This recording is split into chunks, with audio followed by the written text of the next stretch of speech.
What's happening? How are you? I'll pop my headphones off once I know everything is working.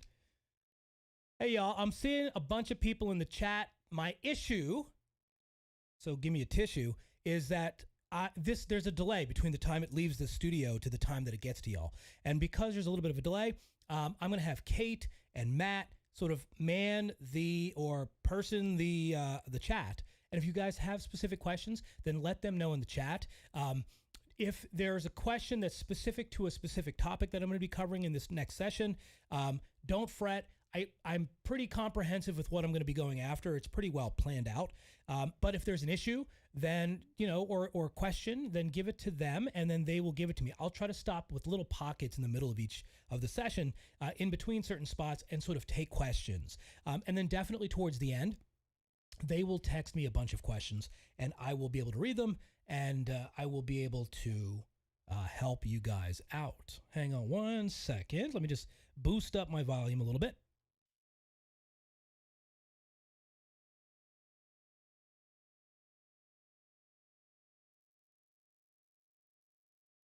All right, so let's see. Check. Yeah, Katie was like, go ahead and turn up your volume. Is my volume good? Can everybody hear me and everybody can see me and everything else? Hopefully. Yes. Cool. All right. So let's get into it. So welcome.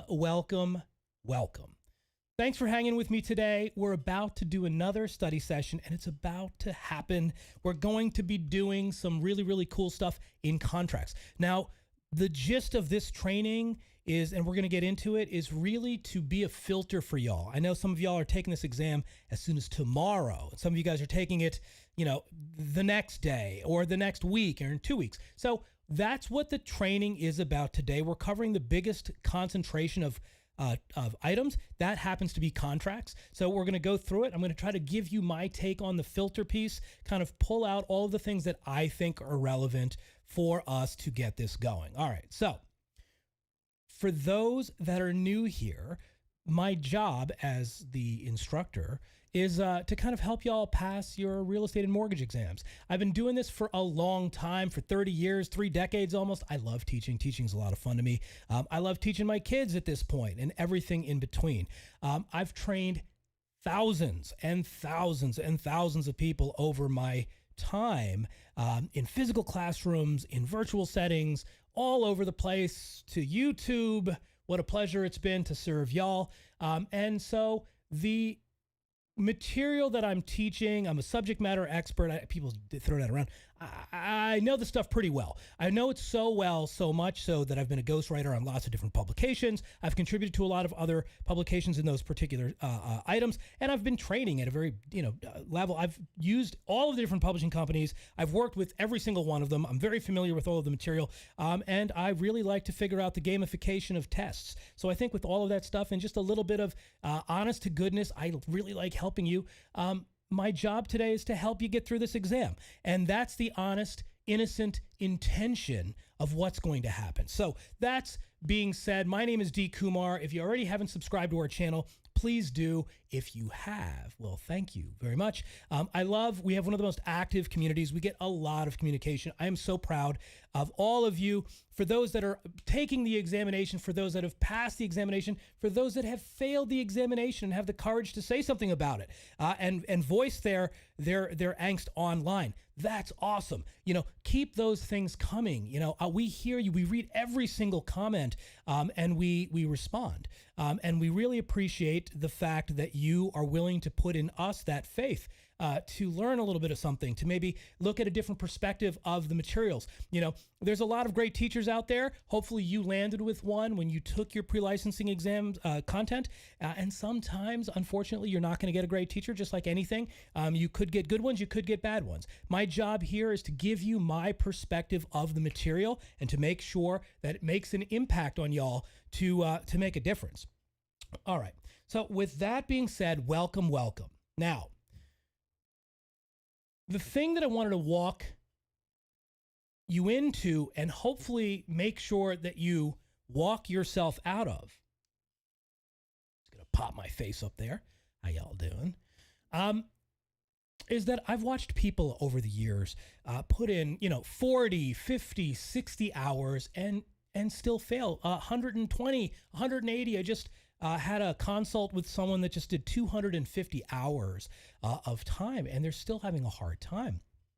And so it's really not about the amount of hours you're putting in. It's about making sure that the hours or hour that you are putting in, or half hour or 20 minutes, is maximized, focusing on the right 20% of information, the stuff that actually shows up on the exam. All right, so today I'm going to show you how to find that 20% and illustrate that today with you live on utilizing some real estate questions and a very complicated topic that vexes a lot of people, which happens to be contracts. And so that's one of the things that we're going to be doing. So it's the 20% that my job is to cut through, chisel away the pieces. My dog is going crazy for some reason upstairs. I've got a daughter who's having a play date, by the way, right at the same time we're streaming. So this should all work out. Anyway, let's get into it. Here's the plan. I know some of y'all are taking the test tomorrow, like I mentioned earlier. I know some of you have like maybe a week or two. So here's how this is going to work. I'm hoping. I put the highest impact stuff up front. I'm going to front load this training. I'm going to jump right into it in just a few moments. You're free to stay as long as you want to. So don't freak if you can't catch everything. I'm going to go for a decent amount of time today. I'm not exactly sure how long. I'm just going to keep riffing until I'm happy, which is typically how I teach. And I that's how I got to live my life. But if you have to jump off early, it's not a problem. Everything that I mention today is linked in the description below and pinned right at the top of the comment section. So you can grab it anytime you want, even if you want to, it's ready right now. So if you got to bounce, then you can bounce. Now, if you do bounce, we will help you by sending you out another email. If you missed it or you can't attend live, not a big deal. We'll send you the link so you can rewatch it and still get as much as you can from it. So that's going to be provided as well. Don't worry. If you did sign up with your email address, then we have that. We're going to send you the replay as well. So don't freak out. Everything is going to be there. My point is to make sure y'all are, ready to rock and roll. Now, just a little disclaimer. This is live. And so with live, I've been doing live a very long time. Things can happen. Things can explode. Things can shut down. Things can go off. If something like that were to happen, then we will immediately figure out what's going on, email you guys for a rain delay or rain date, just to make sure that you don't miss out on anything. If I continue to riff, I'm able to just record. Then I'm going to record the session and make sure that you guys get a copy. And so don't worry. Again, if something happens, tech stuff does happen. And if it does, it does. You might, this isn't going to be perfectly polished. I'm going to be, cutting camera angles and picture, and things are going to be a little wonky, but I'm going to try my best to just stay on top of it and just stay focused. Once I get into the riff of teaching, then it'll be that. Now, later, I'm going to tell you all about our masterclass where this has been extracted from. It's a product that I've been standing by for a long time now. It's something that we've put a lot of time and effort into, 30 years of the genesis, in my opinion, of learning the things that are the most important things for the exam and eliminating hundreds of pages of stuff. Now, your pre-licensing classes, let me just be quite honest. Pre-licensing is great. If you get a great teacher, if you get a great experience, a great book, you're going to learn about the real estate business. You're going to learn about real estate generally speaking. It doesn't necessarily correlate over to what's on the exam. I'm sure some of y'all are beginning to see that when you're practicing or you're watching stuff. So there's a filtering mechanism that has to happen. And the masterclass is that it's a piece of work, it's a body of work that I've put together over years. Kate and I have worked on it for years. Kate's very experienced and seasoned at this stuff too. And we kind of realized over the years of me doing this, what is the hits and what are the weaker opportunities in terms of the exam. And so this training session today is a very small piece of the entire masterclass. And it's a program where we basically take things like, a 600-page book and we cut it down to the 20% that actually shows up on exams. Over 90% of my students who go through it tell me that their result is a big fat stinking pass. Now, if you already know you want it, the link's right below in the description. It's in the video. And I'm extracting this training session from that. So you're getting one of the modules today. With a little bit of variation. Obviously, this is live, but it's going to be the same stuff that you're going to get, the same kind of logic that you're going to be getting. So this is a great way to kick the old tires to see if you dig it. Now, here's the truth. I wanted you to pass whether you buy a single thing from me or not. So this isn't just this convoluted buy. I really would love you to buy it because I think you're going to love it. And it's going to kick the teeth in on that examination. You're going to be satisfied.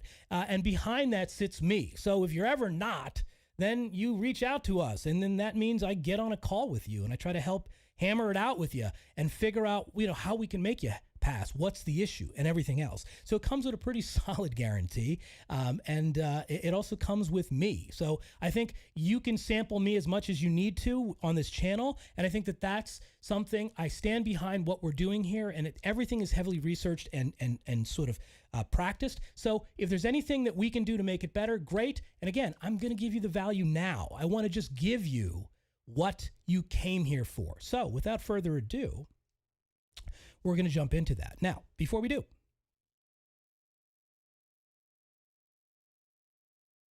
there are two truths about what we are doing here. The two truths are the number one reason people don't pass this examination, and you might have seen a short or a video about me doing this before, but it's true. I've met, lots and lots of folks now. And I know for a fact that the biggest reason people don't pass is because they never schedule to sit to the exam. All right. And so that's one of the biggest things. And so my job is to get you licensed and earning your first checks as fast as possible. All right. And that's it. When somebody goes through my stuff and they don't pass, I ask them to tell me. And so I always know exactly what's working and what's not working. And I read every comment. And so sound off, tell me the state that you're testing in and let me know when you pass. I love those comments, by the way. And it also makes my whole team's day. There's a lot of people that stand behind and with me together to do these things. And so I think it's important. Now, remember that passing is not the goal. Passing is absolutely sort of this goal to the finish line. The finish line is really getting licensed and earning your checks. So just remember, this is the way that we have to look at this. And this is the way that I will look at this anytime I'm focusing and finding my grounding as to why I'm doing something. So again, going through a study session isn't the point. Getting this license and earning and changing your family's lives and doing all of those things, that is the point. So again, the filtering mechanism that I'm trying to instill in all of you is passing. And passing the exam can get you licensed and earning is the goal. So keep your eye on that. Many students don't have a really clear understanding of what they want. And a lot of them make the decision to wait and sort of do things in a linear fashion. I am going to look for a brokerage after I get my license. I need to first do this and then do that. And so we've always been from the school of thought that that's not really what you want to do. The real thing that you want to do is make sure that you're just going for it. Okay? So that's sort of the logic behind this. Today's roadmap, let's go through it. I just want you to understand. And this is how today's going to go. We're going to run through real exam questions, and we're going to show you how I would approach it, the method, and sort of the madness behind it. Then I'm going to give you a few exam tips that, that win you points, game of inches. And then those who want it, I'll show you the fastest way to get the rest of the 20%. Sound good? Let's get into it. So the first thing is first, we're in contracts. So you can take some notes here if you want to. I'm just going to look really quickly to make sure everything is just working right while we're getting into this. But now we're getting into it. Now, across the United States, contracts constitutes about 19% of your total examination. So that's the largest by far for the majority of states. I'm just checking my notes here. Just see if there's anything. Okay. All right, killer.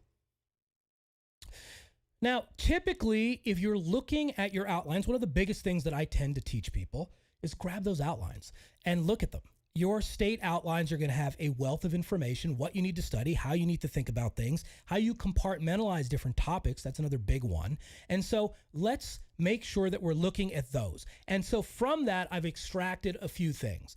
You might be asking, well, why did you pick these things? And I can tell you that contract fundamentals revolves around 6 things, 6 basic things. It's valid elements of a contract, the void, voidable, and unenforceable feedback loop,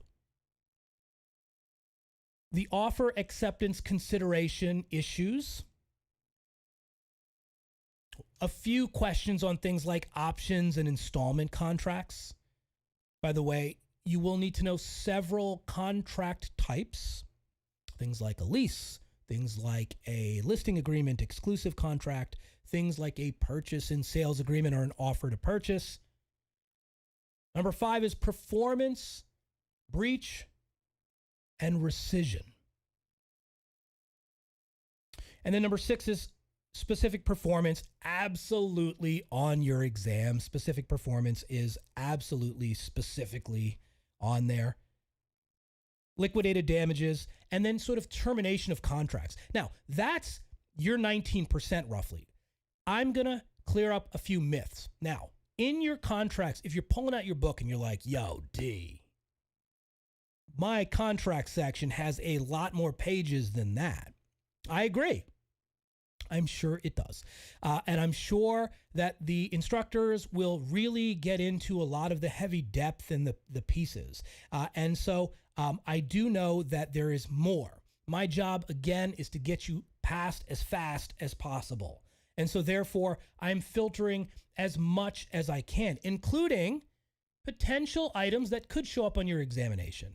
I do know that there are so many variables and variants of these particular 6 topics that a humongous percentage to get you to that 70% is absolutely contained here. So number 1 rule that I'm looking to is I'm looking at the overwhelm and I'm looking to filter it down. And you start practicing questions after you go through a session like this, you're going to go, wow, what are all the different ways they can ask me questions on the valid elements of a contract? And now you see the variety. Now you see the variations. How could they ask me void, voidable, unenforceable questions? You know, when it comes to breach, there are several ways that we can remedy breach, or there are multiple ways to terminate a contract. The test writer might come in from this angle, from this angle, from this angle, from this angle. And so the topic is 6. I'm reducing it there, but obviously we can expand from those 6. And that's sort of something that I just want to make sure that you understand. Okay. Now, we're going to get into, so like the way this is going to work is here's section number 1, valid elements, and now I'm jumping to it. Okay, so that's how we're going in this progression. With the essential elements of a contract, these are items you need to memorize. Number 1, in order to have a valid contract, there needs to be an offer, and that offer has to be a clear proposal with definite terms. Can't be vague, it can't be ambiguous. It has to be clear. So that offer. Now, the offer is made, I'm going to write here, the offer or. So y'all know, as you're studying this stuff, there's a bunch of ors and there's a bunch of es. The or is the giver of something, giver of something. And the es are receiving that something. And so in contracts, until there's a contract, there's an offer or, and now like, let's say I reject the offer and I make a counter offer, then I become the offeror and the other person becomes the offeree. So back and forth we go. Something that you want to make sure you understand is have a clear distinction between who is making what, who is doing the offering, and who is receiving the offer. That's important. Same with mortgages, same with deeds, grantor, grantee. Trustor, trustee. Every offer, in order to be an essential valid contract, needs to have an acceptance of the offer. The mirror image rule is you also hear it as a meeting of the minds.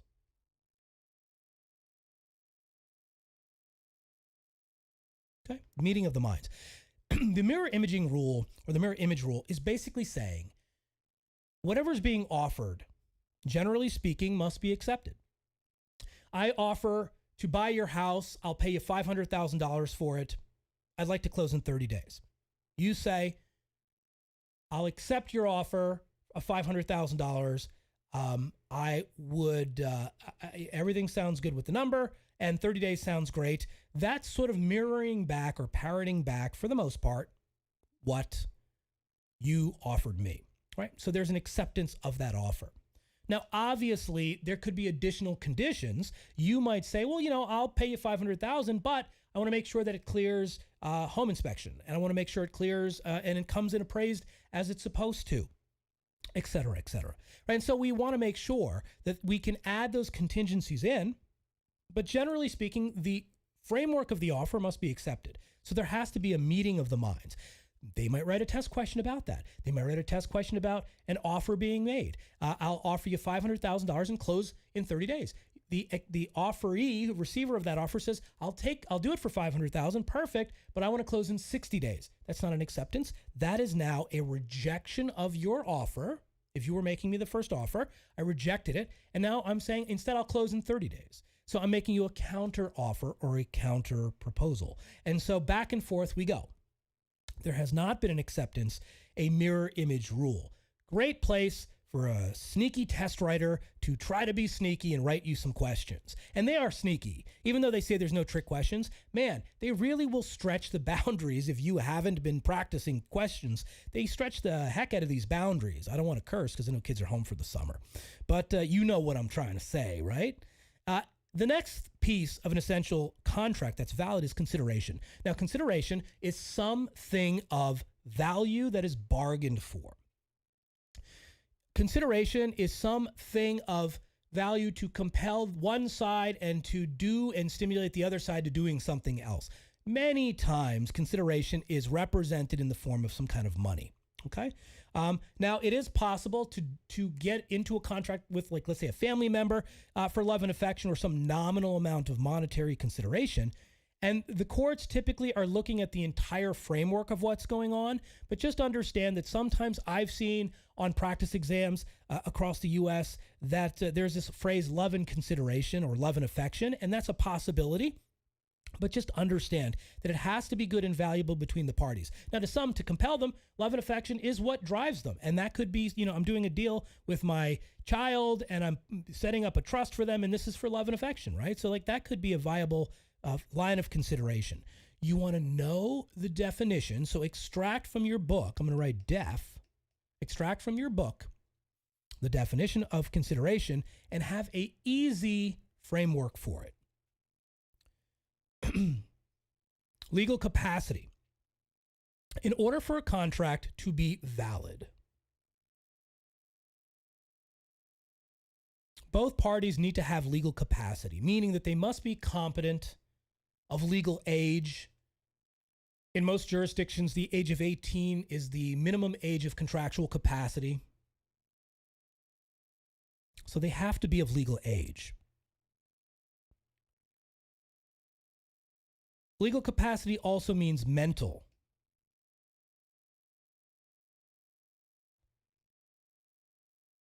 There's always a minor child entering into a contract.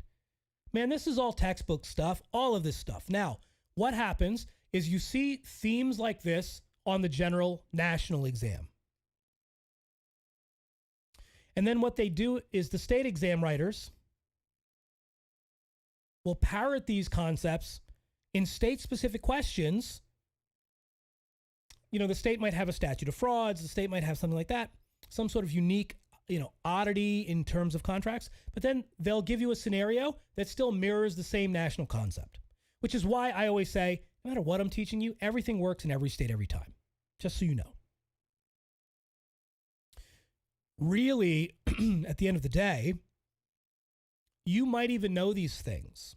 And this is the theory. So if you and I actually got on the phone or did a Zoom session or whatever, and we were chit-chatting about this stuff, most of the folks that I come across the United States, all reasonably, some have a horrible understanding of a lot of these concepts. And I don't mean it to be in a rude way. They just maybe haven't put in enough time, haven't studied, or just starting their pre-licensing journey, right? So there could be reasons.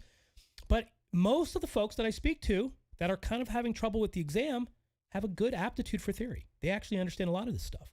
And so it isn't really the theory, which is the knowledge of something. It's many times the analysis and the application. And so that's the other piece that we're trying to train here, is if you're listening to me and you replay these segments, you're going to hear me thinking about how they might come at you with a question or not, right? So that's how I'm coming at this. So even though this looks very basic, under the engine, under the hood, I should say, sorry, but under the hood, there's like a complex system of things happening that you're trying to think through, okay? And it's one piece of it is really the theory. So watch your flashcards, learn your concepts, jot down the 6, topics that I think you should stay focused on. Then you're going to start learning the lingo. Then you're going to start thinking about how they might try to fool you. Now, in order for a contract to be valid, they need to have legal purpose. So a contract has to be lawful. So in other words, a contract question on your exam where they reference an illegal purpose is automatically void. I'm going to write void. Okay, void if not legal.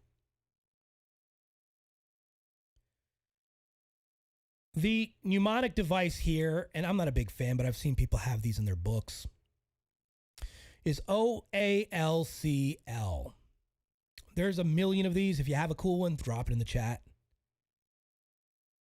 Something that you want to remember, offer, acceptance, consideration, legal capacity, legal purpose, you want to memorize. All right, memorize. Another thing that they like to bang you with on the exam is this concept called earnest money. Earnest money is oftentimes in real estate transactions, it is customary, not legally required, to put money to show intent. Now, nothing shows seriousness when we're dealing with a monetary transaction than putting your money where your mouth is. But earnest money, this customary money that people put up, is customary. It's not a requirement. So the truth is, you can make an offer on a property to buy it. You don't have to bind it with the $1,000 check. Real estate agents want you to bind it because it shows your intent. It shows a little bit more seriousness.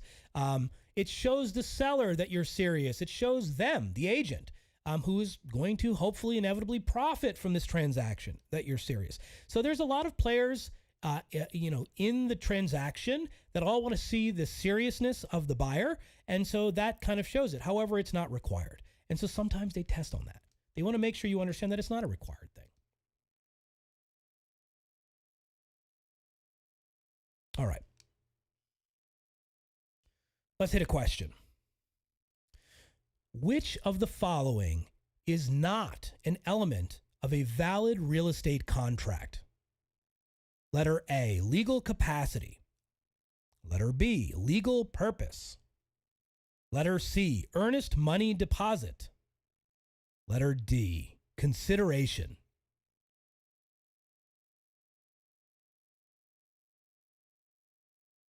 And the answer? Letter C, earnest money deposit. Remember I said something about live in my video going different places. All right, so I even put in a little dash line. If you can really look carefully where my little image is right now, I'm like, yeah, I'm going to put in a dash line there so that I can stick my camera right there, and that's how it's going to go. All right, so earnest money deposit. We just looked at this. I kind of, gave you the hint here, but this is kind of what happens. Now, it is customary, but a contract is valid without it. Consideration is not the same as earnest money, and that's a big confusion. So like this, a test writer is going to go, I'm going to write a question about this.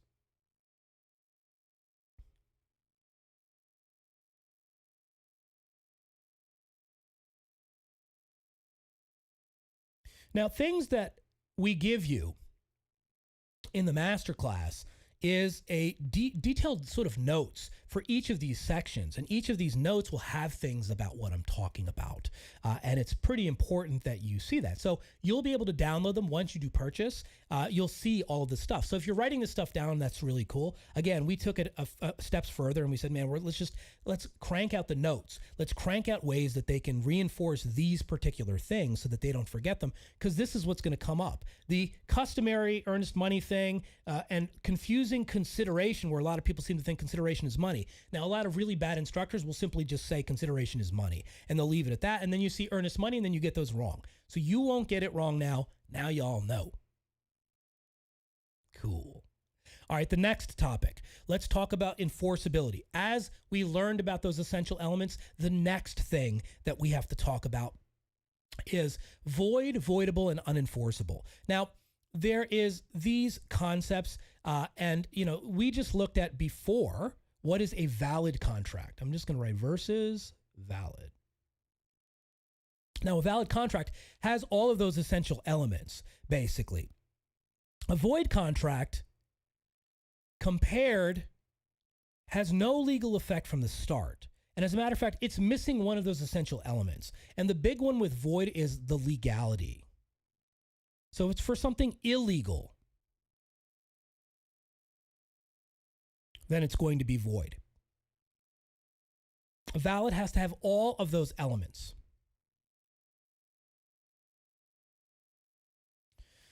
The one they always give you on exams is voidable.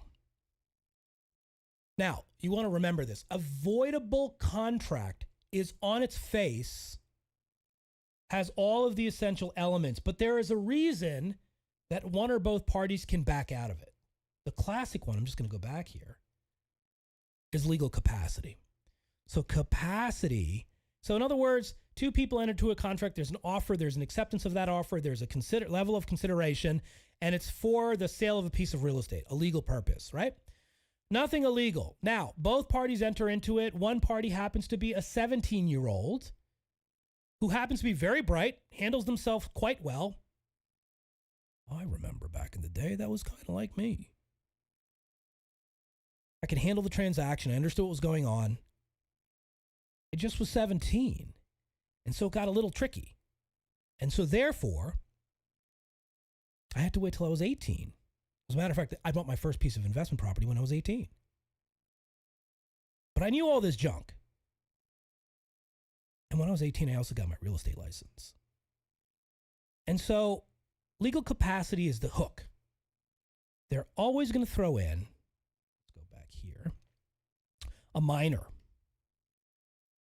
entering into a contract. When they do, it's voidable. It means the minor can back out of their portion of the contract without effect because they were not legally competent at the time. Mental incapacity could also be, hey, I was grieving, I had a major shock, something like that. Then you can challenge the capacity of somebody.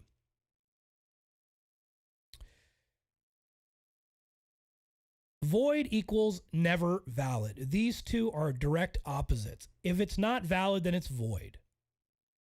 Voidable is valid unless it's canceled. And sort of this here is the thing. This is the thing you want to know.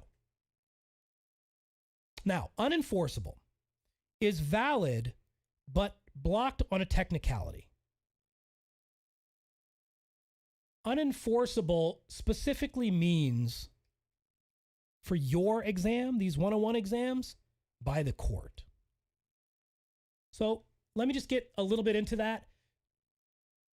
You and I, as people, could enter into a contract on a handshake. My landscaper and I have a contract on a handshake. They come, they mow the lawn, they do all the stuff, and they send me a bill and I pay the bill. We have a contract. Obviously, we don't have a term on our contract. We just have a handshake contract. If I choose to use another landscaping company, they can't stop me. If they have a contract and put a time limit on what we can do, then that's enforceable. Now, when we have enforceability, it means the enforceability of contracts means by a third party, a court. So if you can go in front of a judge and say, Judge, D decided to hire another landscaping company, the judge is going to say, well, do you have a contract in writing that we can review to see if D made a mistake by hiring somebody else, and was he still obligated to you? The other side is going to say, no, we have nothing in writing. We talked about it. Well, the judge is going to say, these oral arguments cannot have merit in the courts. If you had something in writing, we'd be happy to help you. For many instances. Now, specifically for real estate, for the sale of real estate in the United States, it has to be in writing in order to be enforceable. So the sale of real property, this is on your exam, I bet, must be in writing in order to be valid and enforceable. Has to be in writing. And there's a body of law that set this up a while back called the Statute of Frauds.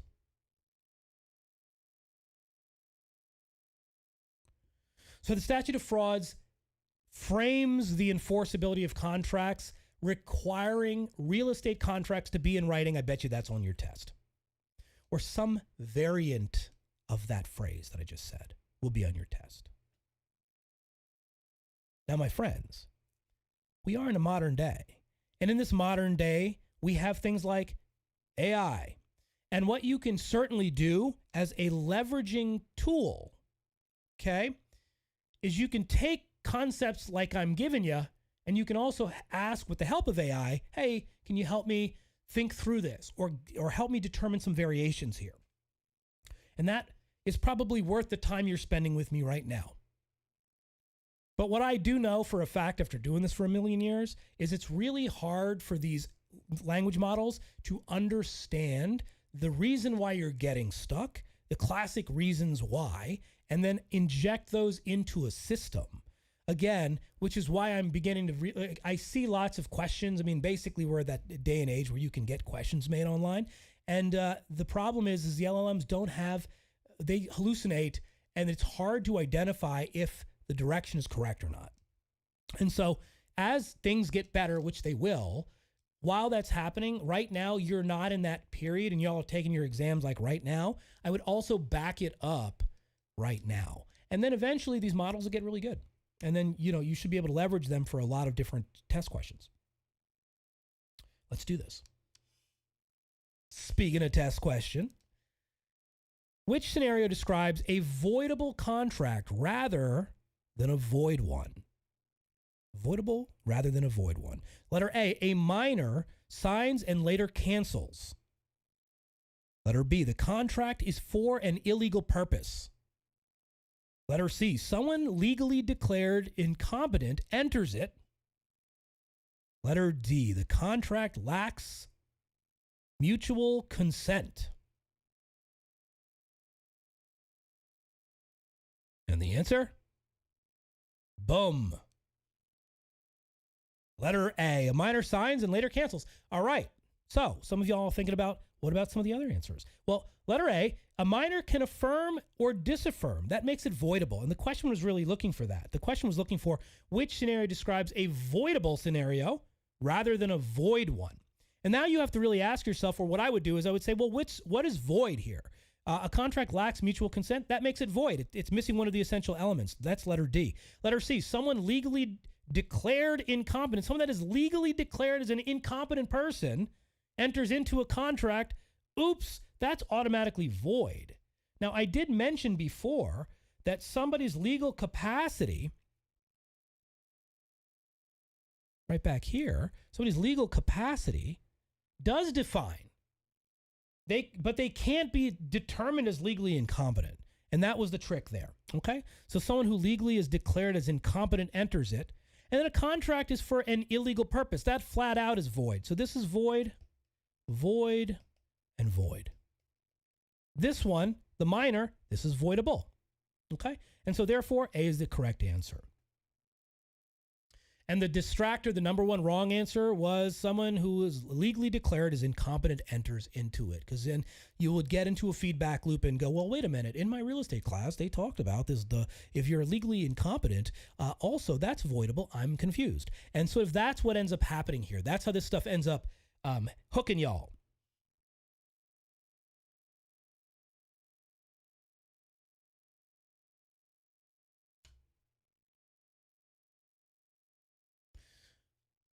I'd mentioned before the statute of frauds, and so I went to that in terms of getting through this. So handshake deals versus things in writing. And you want to know real estate sales, absolutely part of the statute of frauds. And any leases across the United States, over a year. However, oral leases exist, so just so you understand that. Property transfers and leases greater than a year and purchase agreements. And that's sort of the big trick with the statute of frauds, just to kind of bring you back to statute of frauds. Let's hit another question. I'm going to stick my face right there. Under the statute of frauds, which contract must be in writing to be enforceable? All right. Letter A, a 6-month apartment lease. Letter B, an 18-month commercial lease. Letter C, a verbal handyman agreement. Letter D, a month-to-month tenancy. And the answer? Letter B, an 18-month commercial lease. So leases longer than 1 full year under the statute of frauds. Short leases and the verbal job don't. It's about the enforceability in court, not whether a deal exists. And again, a deal could exist with a verbal handyman agreement, but really the question is it enforceable in court? So enforceability, always add for our one-on-one courses in court. Okay? That's how this is flowing. Yo, I put myself in the middle. All right, now the next concept is bilateral versus unilateral contracts. A bilateral contract is a promise for a promise. Purchase agreements, leases, and exclusive listings are all examples of bilateral contracts. Unilateral contracts, the root uni means one, promise for performance. That's the difference. So anytime you're looking at it and you're going to get one of these questions, is this thing bilateral? Is this thing unilateral? It's going to say all of the following are bilateral contracts except. And so purchase and sales agreement, it could say a lease. It could say, an exclusive right to sell, something like that. And then it's going to say an option contract. Well, an option contract is a type of contract where one party is given the right to do something and them alone. So it's a promise for performance. So an option, an open listing is another one. And these are the two different variations that you see on exams. Again, filtering out all of the garbage. So then if you perform, then I pay is unilateral. So if you perform, then I pay, or then you get paid, that's an option contract. Every other contract is going to be bilateral. There is a promise for some promise. I promise to buy your property if you promise to sell me your property. Promise for a promise. I promise to lease your property if you promise to lease the property to me. Promise for a promise. I promise to sell your property if you give me and only me the exclusive right to sell your property. Exclusive right to sell. Let's try this one. Which of the following is an example of a unilateral contract? Letter A, signed purchase and sales agreement. Letter B, an open listing agreement. Letter C, a standard lease. Letter D, an exclusive right to sell listing.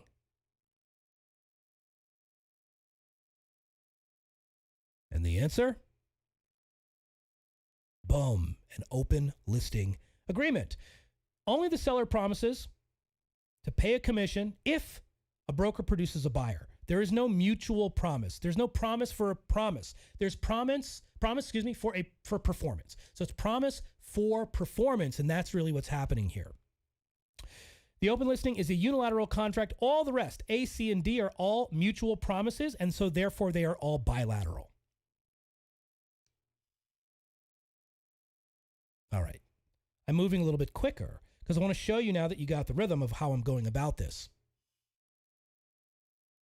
Sort of what's the what. Now, where are the tricks, the traps? Eliminate mutual promises in that question. Mutual promises, promise for a promise, purchase agreement, lease, and executed purchase. We are identifying a one-side if style sort of algorithm for those geeks in the room. And it's an open listing, and that's why it's correct. Eliminate every mutual promise answer first. That's what I would do, and then find the single one that's sort of one-sided. So if I wasn't sure about the open listing, which now you are, then I would at least process of elimination, go backwards and tear through the other ones. And if I'm not 100% sure, well, one teacher told me about an oral lease, so maybe that's one of them, then I can at least get to 50-50. So if I'm at 50-50 here, I'll take it. That's a better guesstimate than, getting a 1 out of 25% chance of getting it correct. So again, you're going to play process of elimination.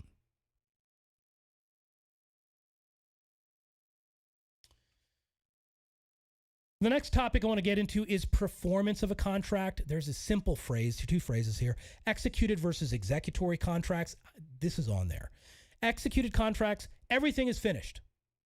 You paid everything, the deed has been delivered and closed. Executed means fulfilled. Executory contracts, signed, but something is still open or pending. You're still waiting for financing. You're still waiting for an inspection. The closing hasn't happened yet. Those are executory phased contracts. Many people confuse it for I executed my signature on a contract. Well, you can execute your signature on a contract and it still be executory. Signing the document is not the same as an executed contract. This is pretty easy, but I want you to make sure you understand this. Go back and play it, and you'll see what I'm saying. Now, the question paired to this is the buyer and seller signed the purchase agreement, but the closing hasn't happened. The contract is, this is a very textbook way that they'll deploy a question like this: executed, executory, void, or unilateral. And the answer? Boom. Executory. And so it's that simple. They executed the document, but the contract stays executory until closing. It's just wording traps. That's the simple trap here. Slightly more complicated, not that bad, are contingencies, additional provisions.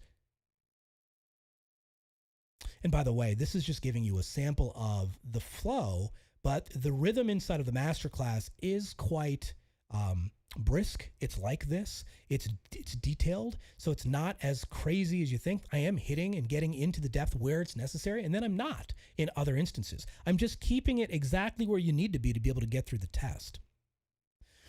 With contingencies, there are three. You just need to know the definitions. Big ones here: financing contingency, inspection contingency, and the appraisal contingency. Contingencies are additional conditions that have to be satisfied before I'll buy your house, for example. Like, before I buy your house, I'm glad we agreed to offer an acceptance, but I need to get financing from a bank at approved rates and terms, conventional rates and terms.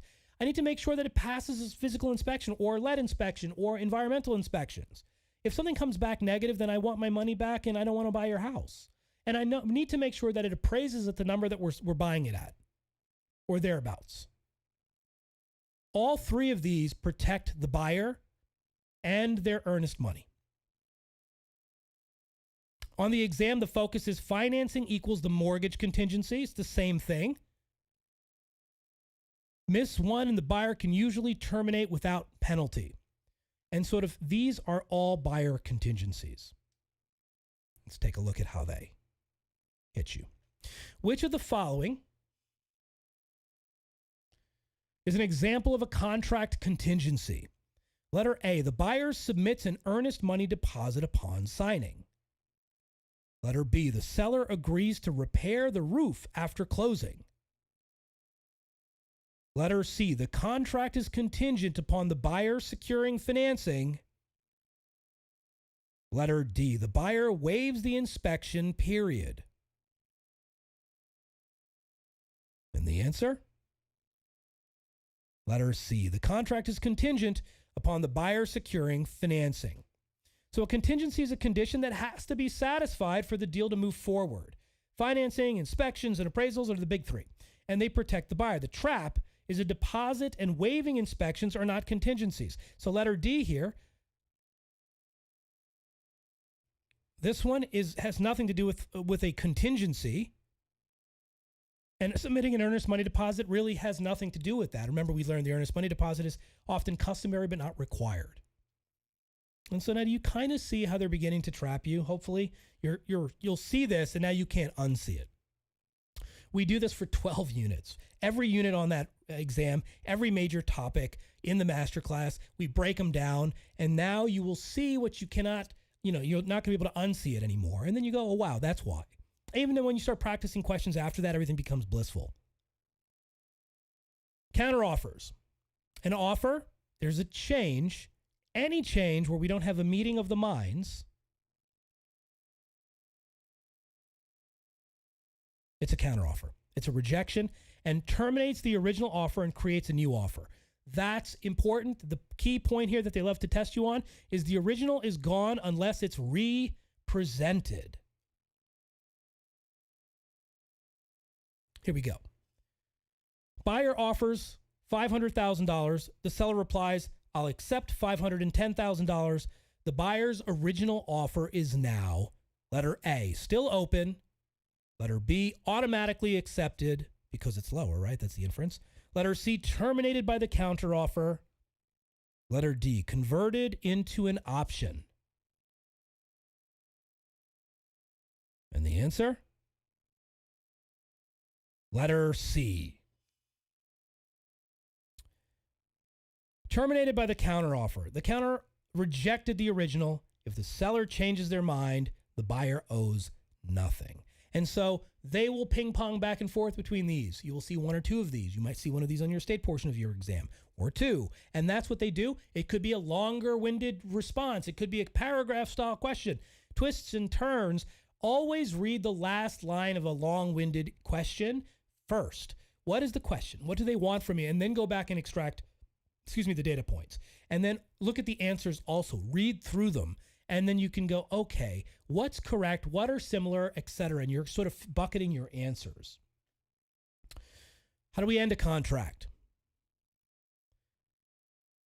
Any of these things can terminate a contract. Full performance, rescission, expiration, breach, impossibility of performance, illegality. We talked about that one that makes it void.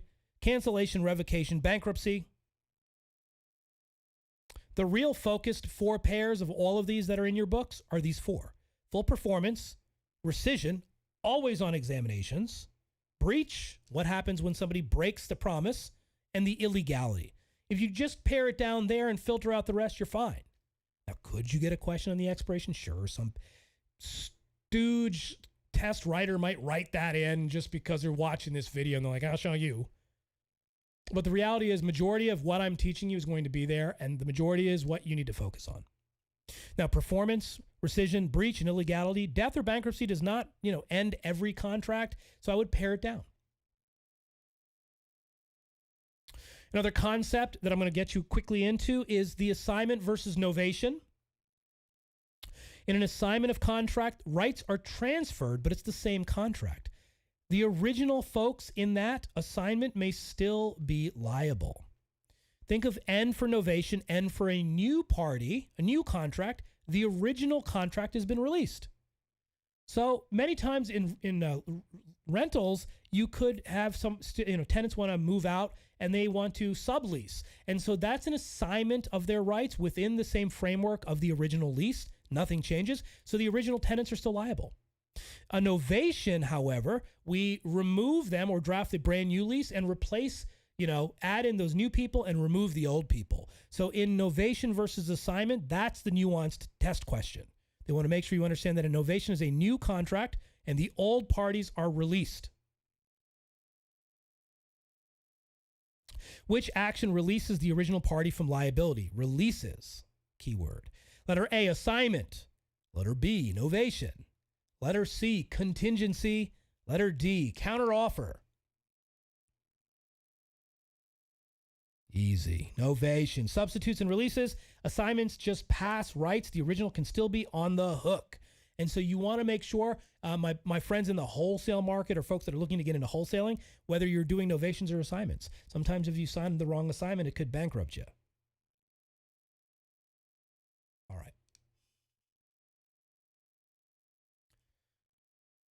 When it all falls apart, breach and remedies. Breach has two big thingies, if that's the legal phrase today, thingies. Minor breaches, which are partial issues, and then the contract continues. This happens every day of the week in contracts, by the way. You know, I missed a deadline. The inspection report came in a day late. Can you give him an extra day or two? Yes, that's partial. That's a minor breach, but we still continue. Material breach, big problem, critical. One other party or the other party might terminate because of this or sue on the grounds. Now, the two remedies for breach: specific performance on your exam. Every state. Specific performance is where the court forces the sale of a property. That's if no other property will do, and the deposit is not the restitution that the buyer is seeking. They want the deed. That's specific performance. Most contracts, specifically, pun intended, exclude this and instead push for liquidated damages. They set in advance how much money, in case one party breaches, that the other party's going to get. Now, rescission is sort of a do-over. Everybody goes back to square one. It's not a cancellation. Liquidated is not just any damages. So these are kind of the finer points. Go back and rewatch this to understand. But this is breach and breach remedies. On there, liquidated damages. Another word for liquidated damages is like money damages. That's what they really mean. Typically, it's the earnest money deposit, by the way, but it's all negotiable. Let's hit this question. A seller refuses to convey after signing a valid contract. The buyer asks the court to force the sale. The buyer is seeking, letter A, rescission. Letter B, liquidated damages. Letter C, specific performance. Letter D, monetary damages. And the answer?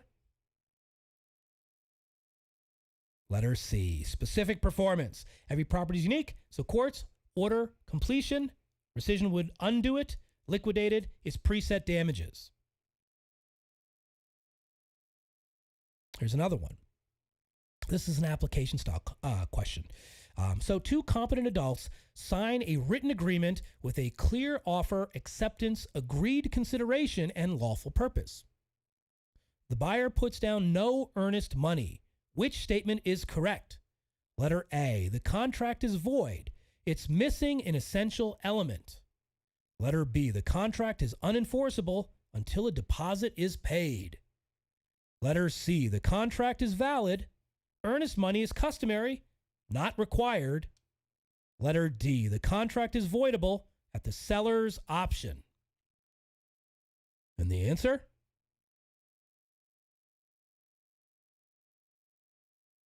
Boom. Boom. All right, so it's letter C. The contract is valid. Earnest money is customary. And so, again, deposits do not void it. Everything else was essential. It's a valid contract. Just from the face of this question, it's good to go. Here's another one. This is application, a novation style question. A tenant with 2 years left wants out. With the landlord's written consent, a new tenant signs a brand new lease, and the original tenant is released from all future liability. What has occurred? Letter A, assignment. Letter B, novation. Letter C, sublease. Letter D, counter offer. No, they didn't. Counter offer.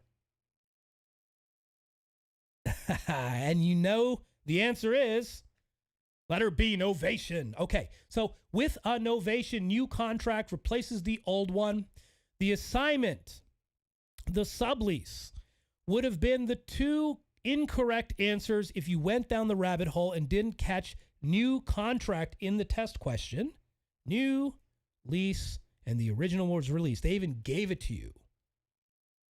If you miss that and you read too fast, many students can do that. Many students read or miss because their fight or flight mechanism, if they're a nervous test taker, is firing really badly, and they see things that they need to see, or they miss things entirely when they're looking. That's a phenomenon in the brain. It's called the reticular activation system, and it's a real legit thing. like look in your spice cabinet when you're looking for a specific spice and you don't see it. It's right in front of your face, and your significant other goes, yo, it's like right there. Like, what are you talking about? I don't see it. And it's like, no, it's like right there. That's the phenomenon in types of, application questions like this. All right, I'm going to wrap it up. I'm going to try to wind it down a little bit. Options and land contracts are two of the other elements that you do need to know a wee bit about. With options, you can keep it very simple. Remember, it's a unilateral contract. And an installment contract is definitely on there. It's also known as a contract for deed. The buyer pays over time. The seller keeps title until paid. The vendor has legal title, and the vendee has equitable title. You want to look up those phrases, and this is exactly what the test question will be structured around, by the way. Vendor, vendee, legal title, and equitable title. Look up some scenarios of what installment contracts are. When you get into the investment side of the world, you're going to be structuring these. If you have like assets that have lots of capital gain potentially, and you have a flexible developer buyer, you can structure these so that you can mitigate your capital gains. Installment contracts are serious. When y'all get into the business or options, these are real deal things that hopefully you will make lots of money, and then you can come back and tell me or do deals with me. Again, I mentioned this at the head. Types of contracts that you're typically going to see: purchase and sales agreements, listing agreements, leases, options, installments, or contracts for deed we just looked at, and then lease purchase or lease options. With listing agreements, you do want to study open versus exclusive and the different types. Leases, every lease jurisdiction across the United States is a little bit different, so study your landlord-tenant rules and regulations of the states that you're in. But fundamentally, this is all the stuff on the general exam.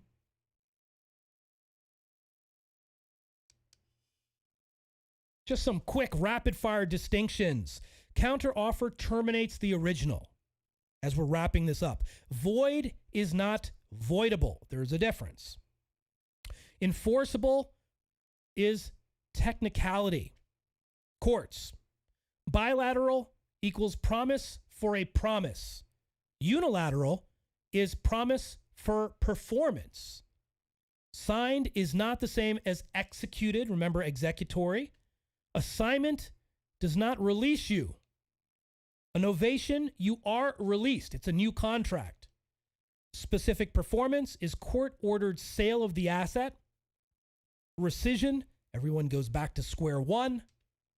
Liquidated damages or money damages are set in advance. The option E receives. The or is the giveor. The E's receive.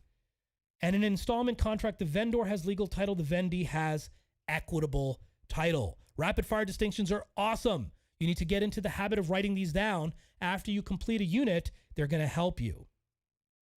In our notes section, you'll see those.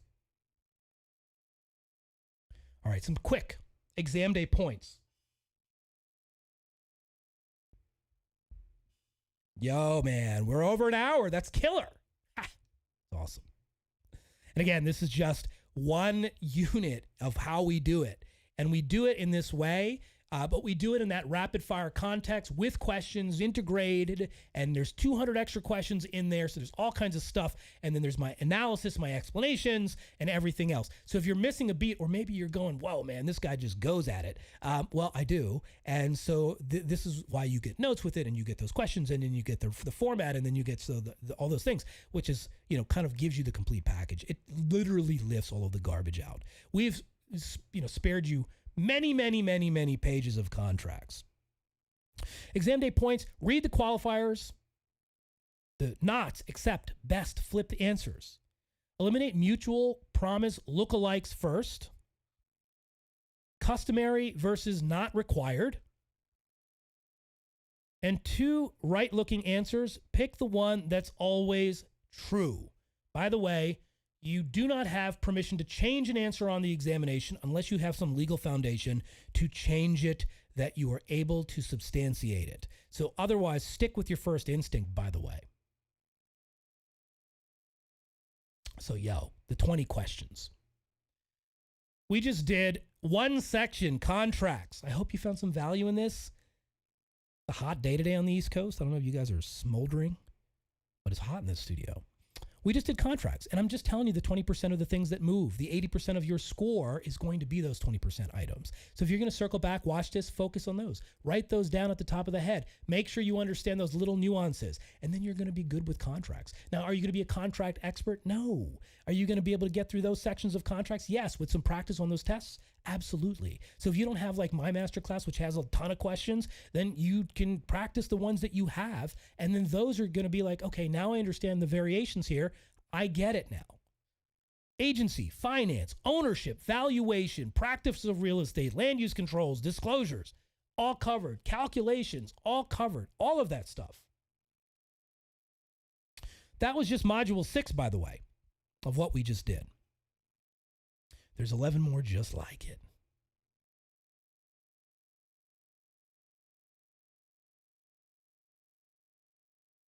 So the whole exam is broken down in the Exam Essentials Masterclass, the highest impact content only. Kate and I basically, the two biggest filters I know. Like, man, you don't need to know that. Know this. You can do this prep in about a week. It's the same format that you just watched without, the speed and the heat. Unless you can stop me.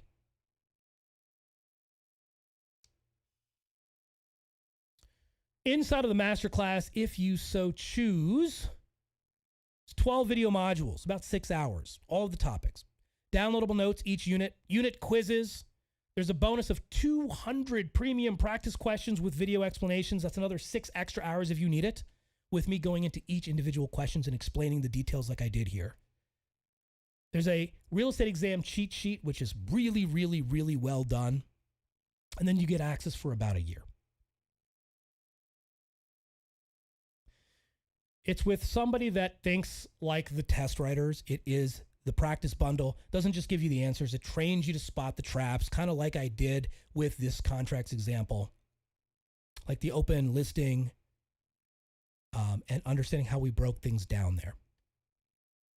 Again, this isn't for pre-licensing coursework, just so you understand.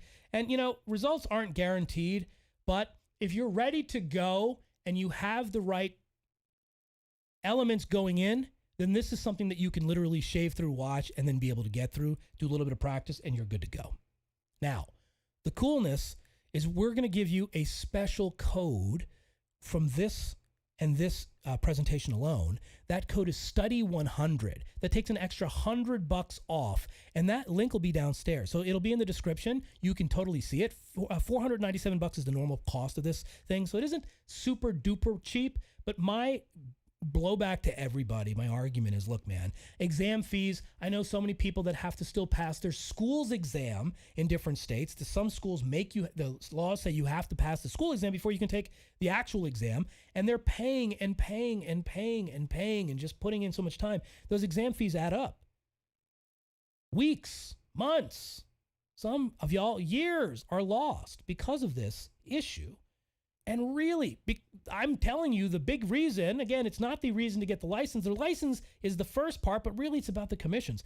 It is the opportunity cost. Think how much you are losing out if you can't get deals moving and can't get deals going. So in my opinion, I think it's worth it. I stand by this product, by the way. It's not just a hokey pokey pitch. It's like legit. It goes in and it bolts onto anybody's courses, and it literally helps to filter through.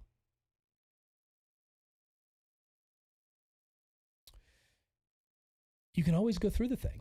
And if it doesn't make the exam simpler, then you can email me or reach out to Kate or Matt, and we read every single correspondence. We care more about you passing than the simple sale. So if you haven't caught that drift from our channel yet about the amount of stuff that we're putting there for you and the amount of stuff that we're trying to make sure that you're catching versus not, and sort of all of the things that I go about, I'm big into neuroscience, I'm big into all of those things in my scripts and everything else that I'm reading or I'm orating. It's really trying to get you to look at things a little bit different. Then, if you don't feel it by now, then I hope you do. If you didn't, then I don't know what else to say. I really do care. I love hearing the success stories. I love seeing people get over the hump. There are lots of y'all that are still there and stuck, and my job is to try to get you through that. And sort of that was the reason why.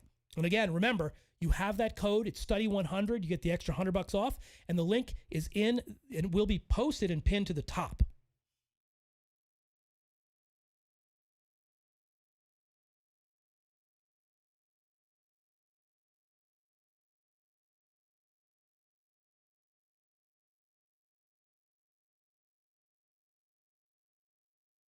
All right, man. Whether you buy it or not, I want you licensed and earning. Don't forget to drop the states that y'all in below. Tell me when you pass. Yo, please subscribe. And that was it. And I love you.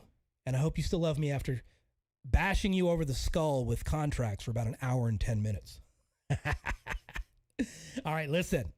It was a pleasure. It always is. It never has not been. I love doing this. I love teaching. I love hearing the stories. I love when y'all pass. I love when y'all have trouble, and I love to try to fix that trouble.